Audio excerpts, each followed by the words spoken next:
Time and ഡിസ്റ്റൻസിൽ തന്നെ relative സ്പീഡിന്റെ ഒരു application question ആണ് നമുക്ക് ഇവിടെ തന്നിരിക്കുന്നത്. റിലേറ്റീവ് സ്പീഡിന്റെ ആപ്ലിക്കേഷൻ ക്വസ്റ്റ്യൻ പോലീസ് ആൻഡ് തീഫിന്റെ ക്വസ്റ്റ്യൻ ആണ് നമുക്ക് തന്നിരിക്കുന്നത്.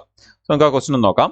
A thief is noticed by a policeman from a distance of 97 metre. നമ്മുടെ ഇവിടുത്തെ കേസിൽ അവർ തമ്മിലുള്ള ഡിസ്റ്റൻസ് എന്ന് പറയുന്നത് അല്ലെങ്കിൽ ഇനിഷ്യൽ ഡിസ്റ്റൻസ് എന്നൊക്കെ പറയുന്നത് 97 മീറ്റർ ആണ്. The thief starts running and the policeman chases him.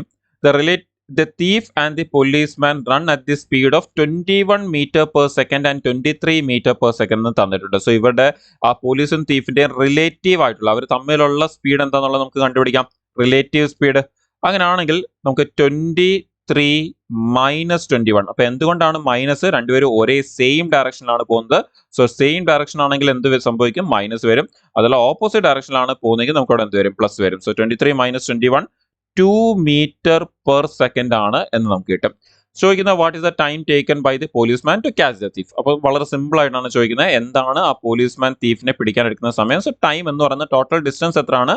97 and relative speed എന്താണ്? 2. അങ്ങനെയാണെങ്കിൽ 97/2 എന്ന് പറയുമ്പോൾ നമുക്ക് എത്ര വരും? 48.5 സെക്കൻഡ്സ് എന്ന് നമുക്ക് ആൻസർ വരും. നോക്കിയാൽ നമ്മുടെ റിലേറ്റീവ് സ്പീഡിന്റെ കൺസെപ്റ്റ് നമുക്ക് നല്ലപോലെ അറിയാമെങ്കിൽ നമ്മുടെ അതിന്റെ കാൽക്കുലേഷൻസ് വളരെ ഈസി ആയിട്ട് തന്നെ പോകും. അത്ര എളുപ്പമുള്ള ടോപ്പിക്കാണ് റിലേറ്റീവ് സ്പീഡ് എന്ന് പറയുന്നത്. പക്ഷേ നമുക്ക് അതിന്റെ കൺസെപ്റ്റ് വളരെ ക്ലിയർ ആയിരിക്കണം. ദാറ്റ് ഇതേപോലെ ഓപ്പോസിറ്റ് ആണ് പോകുന്നെങ്കിൽ പ്ലസ് വരും. അതുപോലെ തന്നെ നമുക്ക് സെയിം ഡയറക്ഷൻ ആണ് പോകുന്നെങ്കിൽ അത് മൈനസ് ആയിരിക്കും ആകുന്നത്. റിലേറ്റീവ് സ്പീഡ് എന്ന് പറയുന്ന ആ ഒരു കൺസെപ്റ്റ്. പിന്നെ ഇത് ആപ്ലിക്കേഷൻ ക്വസ്റ്റൻ ആയതുകൊണ്ട് തന്നെ ഇവർ തമ്മിലൊരു റിലേറ്റീവ് ഡിസ്റ്റൻസിന്റെ കൺസെപ്റ്റ് കൂടി ഇവിടെ വരുന്നുണ്ട്. എന്ന് പറയുമ്പോൾ അവർ തമ്മിൽ ഓടാൻ തുടങ്ങുമ്പോൾ ആ 97 മീറ്റർ എന്നുള്ളത് എന്താവും?